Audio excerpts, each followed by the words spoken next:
d'être venus. Quelques personnes que je ne connais pas, mais une atmosphère chaleureuse. Merci beaucoup. Effectivement, je vais vous parler d'une passion, c'est l'étude des familles, des lignées, qui m'a amené à écrire beaucoup, à me renseigner, à réfléchir sur le sens des lignées, des familles, de la transmission, de la généalogie, des blasons, etc., etc. Donc, merci infiniment, Josiane Gaud, de m'accueillir ici et de nous accueillir dans cette admirable salle, cette très belle mairie, ce très beau et grand jardin en plein 7e arrondissement. C'est vraiment un privilège, on laisse les fenêtres ouvertes, c'est un agrément de vie et un calme total. Merci aussi donc à notre maire, Madame Rachida Dati, qui est ministre de la Culture et qui nous ouvre ainsi ses salons.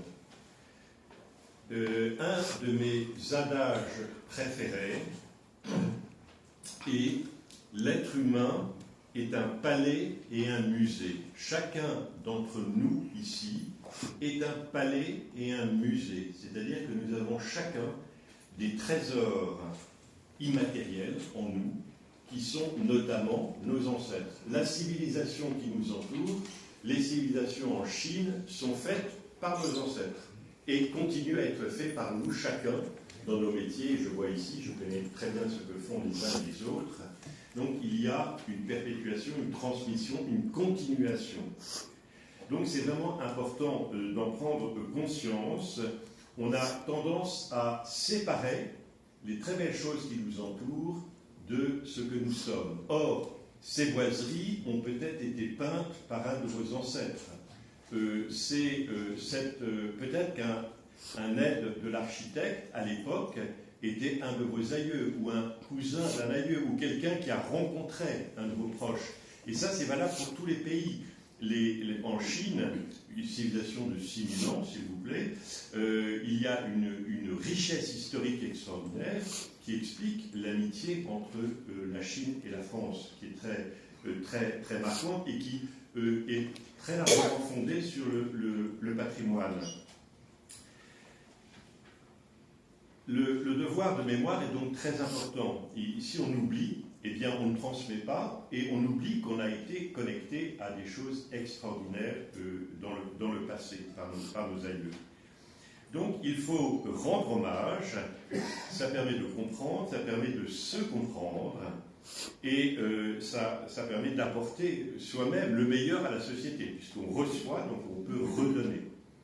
Comme vous le savez, donc j'ai écrit ces nombreux livres sur les familles, et en fait, l'identité harmonieuse est l'aboutissement. En fait, c'est la conclusion, c'est la réflexion que j'ai pu mener sur l'étude de tant de familles, de tant de destinées, et j'ai pu en définir ce que c'est une élite.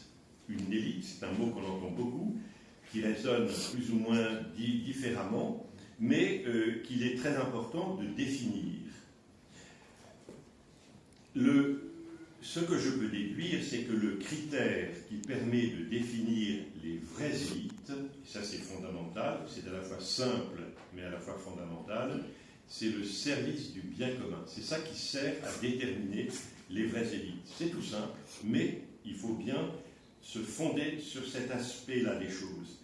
Ça peut être l'argent qui permet de construire et de faire de belles choses. Ça peut être un pouvoir qui permet d'apporter et de faire de belles choses. Mais le principe, c'est d'apporter qui que l'on soit au bien commun. Servir le bien commun permet d'apprécier une personne et ou une lignée. En fait, une personne qui prétend, il faut tout simplement savoir si cette personne a une vie dédiée, tournée vers les autres. Si cette personne prétend et est dans son canapé toute la journée à manger des chips, c'est pas forcément ce que nous attendons. Voilà, donc c'est quelque chose de très simple et de très fondamental. Oui, merci beaucoup.